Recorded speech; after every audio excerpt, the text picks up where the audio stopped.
Knights, how did you do on your quest? Did you find the breastplate of justice, or did you find the breastplate of just ice? Get it? Just ice? Yes, I think we all got it. Just ice? It's funny because it sounds like just us, and there's a lot of ice here. Yes, thank you, Sparky, but we're talking about the breastplate of justice. What is a breastplate anyway? What's justice? Are these Roman soldiers had? Great question, Sparky.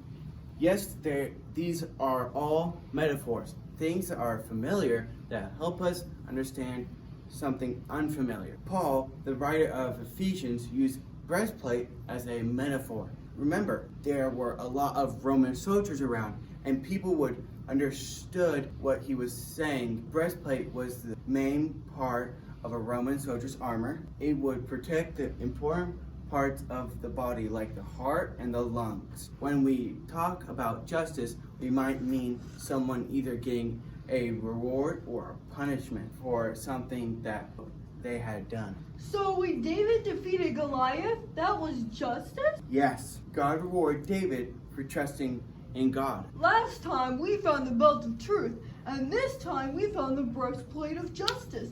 Those sound like two different things. Actually, justice and truth go together. Just like a breastplate and belt goes together, a soldier would need to put his belt on first and then his breastplate. Just like we need to know the truth before we know about justice. This is really exciting. It sure is. Great job, Knights. This story about David reminds us that God can bring justice. David knew that the Lord was with him, and that gave him courage to stand up against the giant. David knew that God would bring justice. And God brought the Israelites victory even though they had to face Goliath. Exactly. Let's say the castle call out, "Armor up with justice." Say it with us, Knights. Armor up with justice. Great! And let's not forget our banner verse.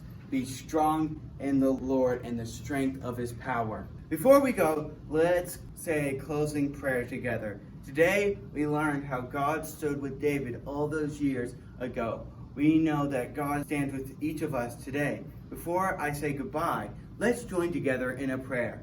Our prayer is a call and response.